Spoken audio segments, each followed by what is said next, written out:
and Paul paid him 500. He came up with the name Just Incredible, not the character, but the name. He saw it on a bumper sticker or something, and Paul said, "I don't see you with this name, but I'll pay you $500, but I'll give the name to someone else." So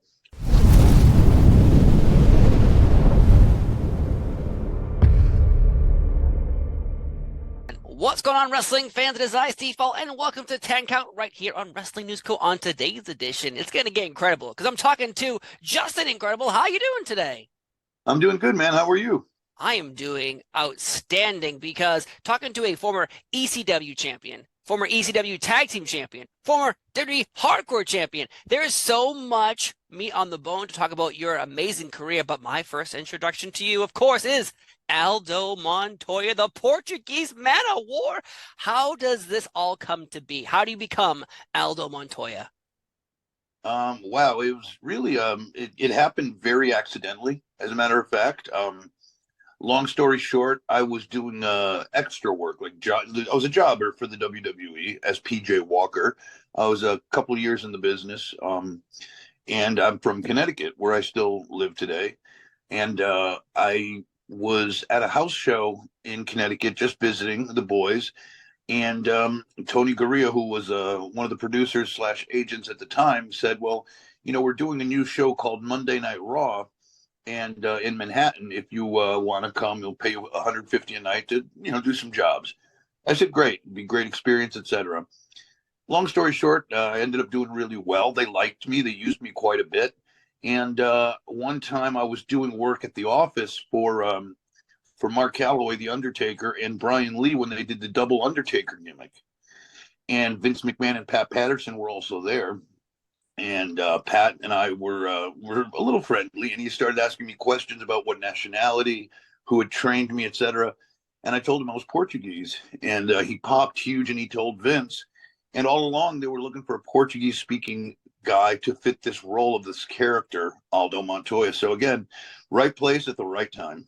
Wow. Now, there's a match circulating on Twitter right now, Aldo Montoya versus Hakushi, and both of you were such high flyers. Was there someone that in particular, when you worked in the WWE as Aldo Montoya, you had chemistry with? For sure. I mean, I really had chemistry with a lot of people, but Chris Candido, when he wrestled as Skip from the Body Donnas, definitely him. Hakushi, obviously, great dude. We were actually friendly and used to travel together back in the day. Yeah, and he spoke very little English, so it was funny. I remember one time he slept at my parents' house, and we only had so much room, so he slept in a sleeping bag under the dining room table. That's a true story. But anyways, and guys like that, Barry Horowitz, the 1-2-3 Kid, X-Pac, my former tag team partner and close friend to this day. Talked to him yesterday, as a matter of fact. It was my 50th birthday. But yeah, those kinds of guys, guys that would do similar stuff. I was always a fan of like Ricky Steamboat and Brian Pillman in those days, because at those, when you were 225 pounds, which I was, which is kind of big nowadays for wrestlers. It was so small back in those days, because it was the land of the giants. I figured I'd have to be a high flyer, because, guys like Owen Hart, myself, we were considered small wrestlers. Now wrestlers, are a little bit, especially in AEW, much smaller than they were 20 years ago, which is nothing wrong with that. But, back then it was just a bit different.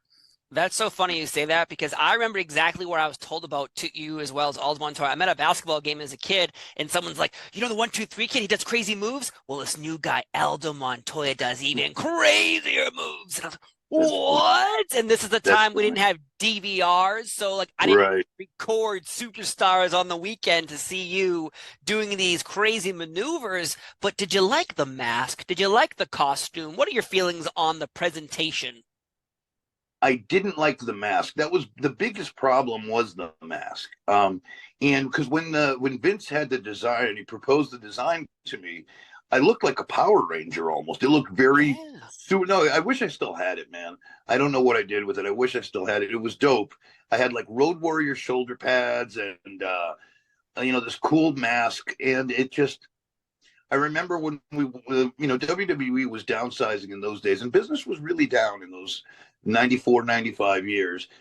And I remember they had a costume, a seamstress or costume lady, go with me into New York City to try to like a bondage shop. No lie, like a leather bondage shop, and try on like S&M masks. They were just trying to find something to kind of fit that.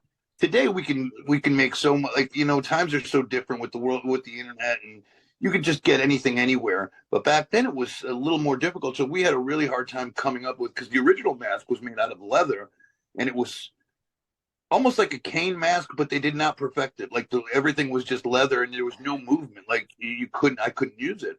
So we went with the cloth, and it just did not go right. And it was a shame because I think that really hurt the character, totally. But it is what it is. I Of made the best of course. it. Yeah, You know. man. Again, here we're still talking about Aldo Montoya all these years later, and I still appreciate your work as Aldo Montoya.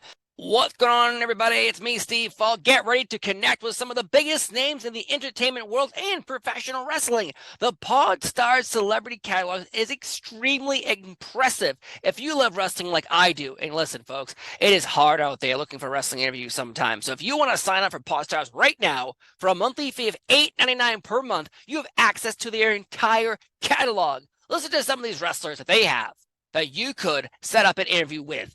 Ken Shamrock, Devon Dudley, get the tables, Devon. Santino Marella, Victoria, Buff Bagwell, Jake the Snake, Sabu, Just Incredible, and so much more. And if you love other things besides wrestling like I do, you could interview an African safari guide, an MLB Empire, FBI agents, authors, and even a UFO expert. Ooh. Go to podstars.net right now and stay tuned for new talent being announced all the time. They're on Twitter, Instagram, YouTube, TikTok, and Facebook. Podstars is where you want to be. Though eventually, though, you do leave the WWE, and my next introduction to you is ECW, and Just Incredible. That name right there, before we even get to ECW and all your matches, Just Incredible. Who created that name? It was not me, and believe it or not, it was not Paul Heyman. It was one of Paul's younger wrestlers. He went to the wrestling school, and he was actually on Ring Crew. And later on, he ended up wrestling as Bilvis Wesley, the Elvis character in ECW. Short stint, but he came up with the character for himself, and Paul paid him 500. He came up with the name Just Incredible, not the character, but the name. He saw it on a bumper sticker or something, and Paul said, "I don't see you with this name, but I'll pay you $500, but I'll give the name to someone else." So another, he came up with it, gave it to Paul, and Paul gave it to me.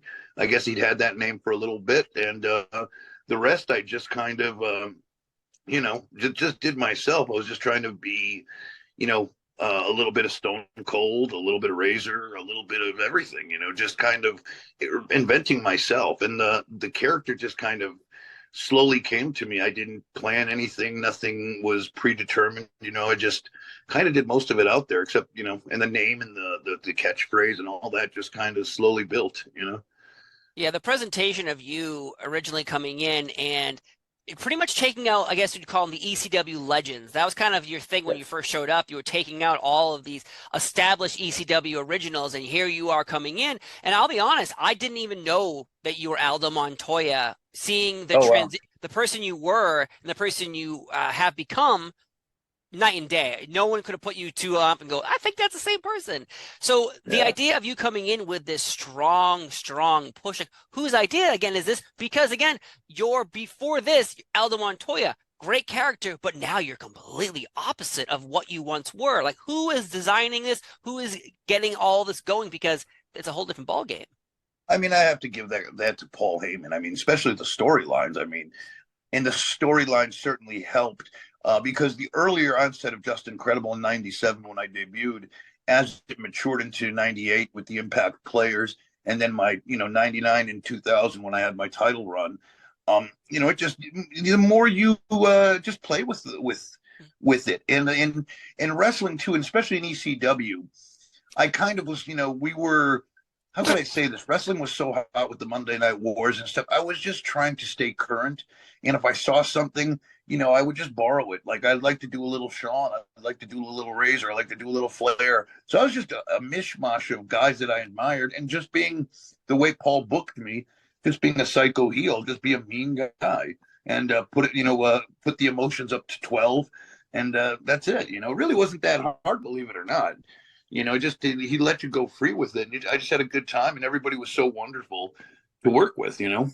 It's insane that at the time, we have the internet in today's world where you can just Google anyone. But at the time, if you wanted to see a picture just incredible, you probably had to go buy a magazine. And so in these Right. magazines, you had Stone Cold Steve Austin, Hollywood Hulk Hogan, just incredible. Like that's how everyone got to see more of ECW. And your look again, you had, I believe it was like black tights underneath jean shorts, and then you had Yes. your top, which is usually like the Impact Player shirt or your shirt in general, the kendo stick. You had the Yep. women, you had the powerhouses, you had Lance Storm. Like, the presentation for you was so as a 13-year-old kid at the time watching it, you go like, damn, I want to be him. Like, I want to act like him. He has this attitude, this That's so swagger funny. about Yeah. him. And Yeah. so seeing that look, how are you feeling about that at the time? Because ECW, third biggest company at the time, maybe even second compared to some people's opinions. And yet here you are, tag team champion, and then eventually world champion. Like, what's going through your Yeah. brain during all of this? I mean, it was wild. It was so much fun. I never would have imagined it. And really quick, and it'll be a fun little story. The reason I started wearing that stuff, it wasn't planned. My first ever match in ECW, I wore the Aldo stuff because that's all I had. And then the next day, we were debuting the Justin character at the ECW arena. So back this is the 90s, everybody wore jean shorts. It was summertime. I just put on some black leggings, like one of my wife's leggings. We all wore those high-tech black boots, that Austin used to wear. We all had them on, back in those days. And Heyman just gave me an ECW shirt. So that just became the uniform. But it was all accidental. None of it was like orchestrated. Believe it or not, none of it was like orchestrated. It all just kind of happened. So yeah, that's kind of funny. But yeah, man, it was just again, it was just a wonderful time to be a wrestling fan and to be a wrestler. There was just so much great stuff happening, and I wouldn't have left ECW for all the money in the world because we had we were like the cool kids. We were like punk rock. We were so cool and ahead of everyone else. You could say the Attitude Era came out of ECW, or at least some of the ideas of what we were doing with the music and with the angles and the risque stuff. So it was just a great time. Great time. We were doing great business too. So it was a lot, and the money was not that bad. I was making over 100 grand a year, working 2 nights a week, close to home. I was home a lot. So it was not a bad gig. So you brought up the ECW money. I guess, what's the difference between the ECW money versus your Aldo Montoya money? I made more in ECW. Wow. Believe it or not. Yeah. Which Wow. is wild, right? Yeah. Yeah, you'd think. You would think. Well, at WWE, like I said, the business was down. I was making 75 grand a year and on the road a lot too. Right. So in ECW, I'm towards the end, I was making 3 grand a week, which I think ends up like $150,000 a year. I mean, it's not like millionaire money, but don't get me wrong.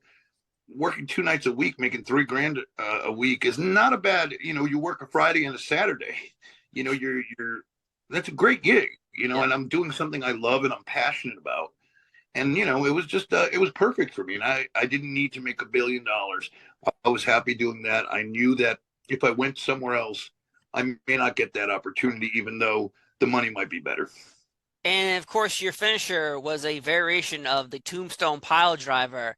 And, that's incredible. And yet, where did anyone ever speak up or say something to you being like, well, that'd be like someone doing the Stone Cold Stunner? I know Mikey Whipwreck was doing that before even Austin was using it. But like, here you are, you're using a very popular wrestler's finisher, but you're doing a variation of it. Is there ever Yeah. backlash or people going, oh, you're ripping them off?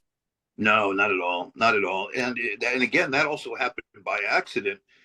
Because the first match where I debuted, I wrestled Jerry Lynn, which ended up being one of my guys that I feuded with historically over the title and so forth. And he beat me for the title, actually. And we did it as a spot where he kicked out in our first match. I was trying to get over a spinning DDT as my finish. And I guess Paul Heyman went back and watched the tape. And he said, PJ, don't do that.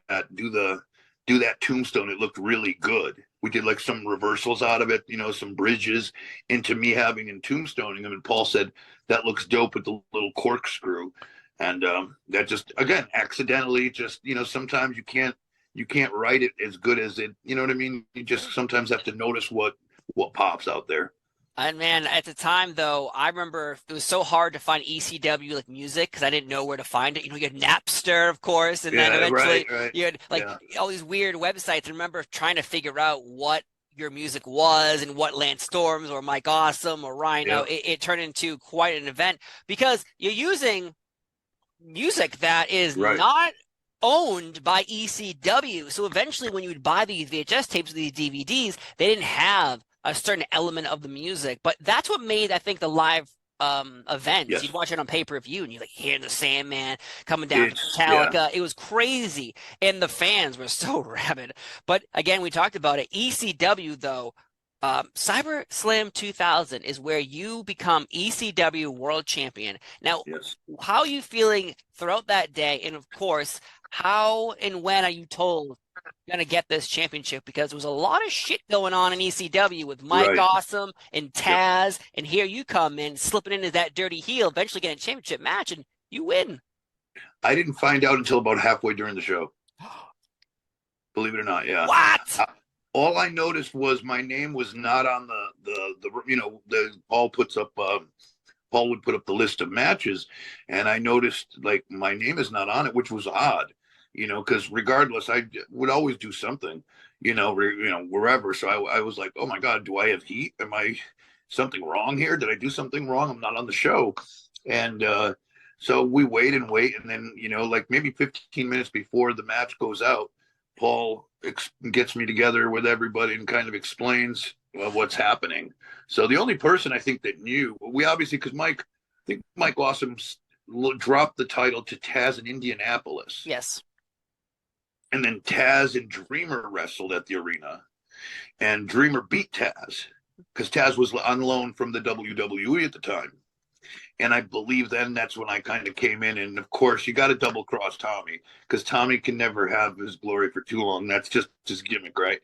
And he wouldn't want it any other way. And there came I think Francine turned heel there on Tommy, and I beat him 1, 2, 3 for the belt in an impromptu match. So yeah, I just found out halfway through that I was going to be the world champion, which was wild. Oh, wow. Yeah, I would have Wow. never thought my first real singles title too, and ever.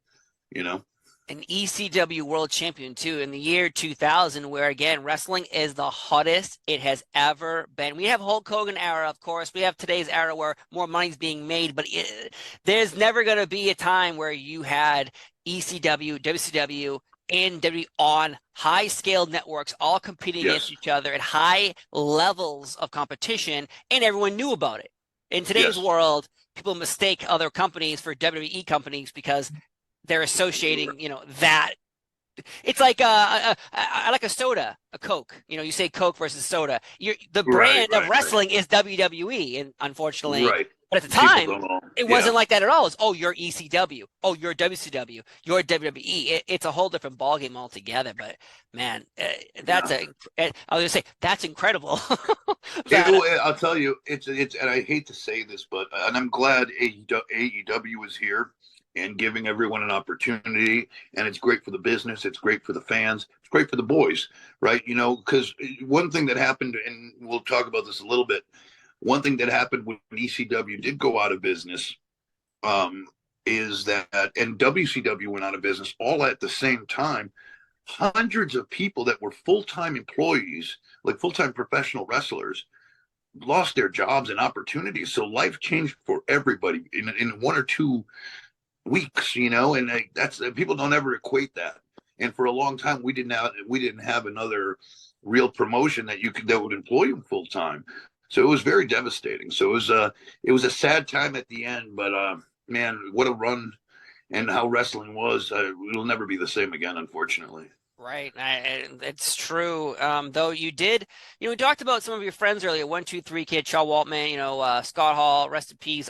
So many members, but you did wrestle Scott Hall in ECW when he was on I the did, outs yeah. of WCW. How does that deal even come together? Because you're friends with him. Are you in Yeah. contact with him?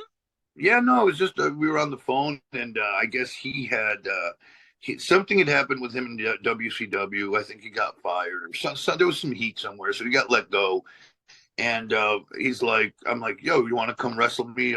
Because we used to always do TV tapings for the WWF in Poughkeepsie at the Mid Hudson Civic Center. A lot of those famous matches happened at that arena, and I was wrestling there. And here I am, the world champion. I have a little bit of pull, so I'm like, Scott, you want to come wrestle me at that building we used to love and do TV at? He's like, fuck it. So he booked, a ticket with his frequent flyers, came up, and we worked. We worked in the main event, Oh man, just for fun. He didn't get paid or anything. Paulie would have paid him. He didn't want any money. Did it all on the arm just to come up, and he stayed at my house. We hung out, and it was a nice time. It was kind of like a thing for us just to kind of be able to do. And again, how cool is that, right? That's why ECW was so cool. You never knew anybody could show up. Sid Vicious showed up. Scott Hall, unadvertised, shows up. It was a really cool thing. And Bam Bam Bigelow was there for a little Bam, while yeah. as well. Like there's a lot of people who went through. Terry Funk, of course. Of course, yeah. Well, I believe really kind of put ECW on the map, allowing his credentials to be there. But of course, talents like Raven and Sabu and everyone involved in ECW, everyone put in so much work to make those shows so exciting. Though eventually you do come to the WWE after ECW closes, and you have a little bit of run with your friend again, X-Pac and Albert X Factor. Who comes up with X Factor? And did you enjoy Uncle Kracker singing your music? Well, that again, I did enjoy X Factor a lot because I loved X-Pac, and I loved the fact that we got to work again. And I thought we were going to be, because again, you got to remember that they were so stacked in the WWF at this time. WWE, I don't know, whatever. I don't know if they turned to WWE yet, but either way, they were so stacked. It was going to be hard for me to make it as a singles. So I figured, but me and Pac as a tag team, they had the Dudleys, Edge and Christian, the Hardys. We could have a good run as a tag team, right? So I thought it was a great idea for us to differentiate.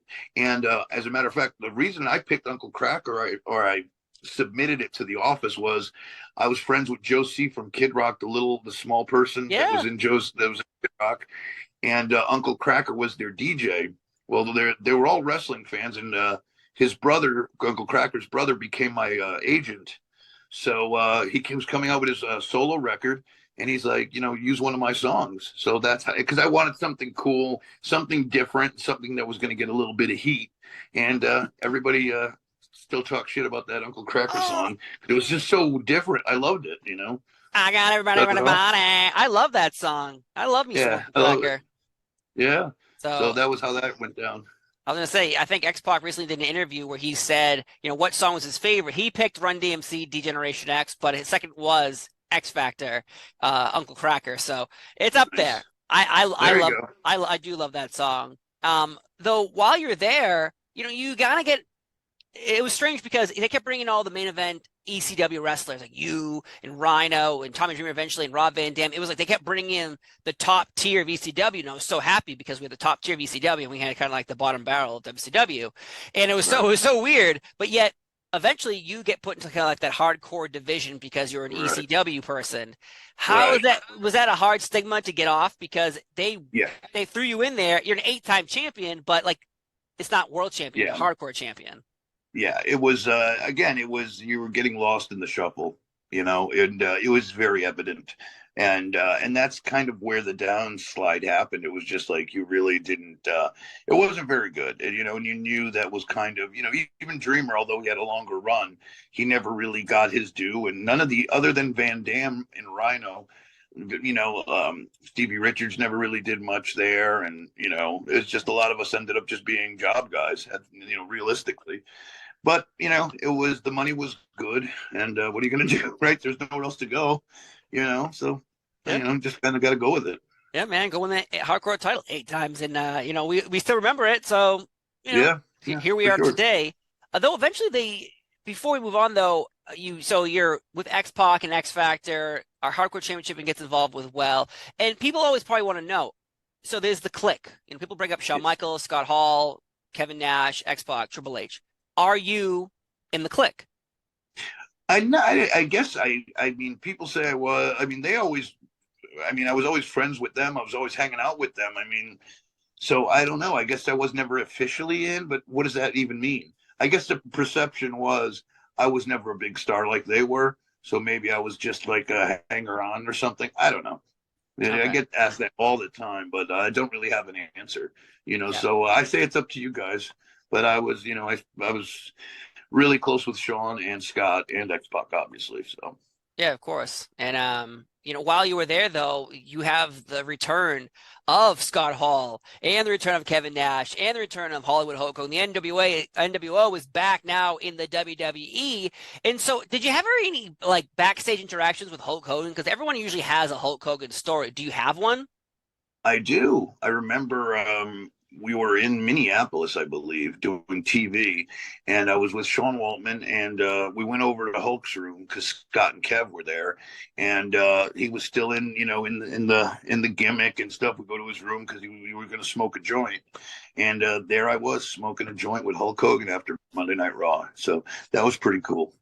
Now that's a good Hulk Hogan story. I've heard some doozies, but I like that one. Yeah, it was just really mellow, but just like, seeing Hulk Hogan roll it up, I'm like, yeah. And I don't smoke pot today. I don't really smoke even then, but just seeing him like that and just being cool and chill was interesting. It was cool. Is he in the Good yellow? dude, by the way. Is he in the yellow gear? Just like Yeah, getting it. doing the gimmick. Yeah, it was great. It was fantastic. Oh my God. I just picture Hogan in like his boa and just sitting there or like, hold on, dude, let me just get this brother. Hold on a second. Oh, it fell out. Hold on, just pack it in there. He's great. It was great. That's outstanding. So who was your travel buddy when you went around? Was it just X-Pac? Did you have other people in the car with you? It depended, but usually it was X Pac. God, let me see. Towards in W and Jeff Hardy a lot too. With Jeff Hardy and I towards the end, 2002 especially, it was just me and Jeff Hardy. Because we were a bit down and like we both played guitar, so we bring our guitars on the road, and he was trying to get into his music thing that he does now, and we just after the show just go to our room and play and just hang out. Oh man, that sounds like a fun car ride with you and Yeah, Jeff a Hardy lot, having a a lot good of time. tunes, a lot of music for sure. Outstanding. Now, before we wrap this up, where's the strangest place you've ever wrestled? Wow, that's a great question, man. I want to give you a good answer. Wow, man.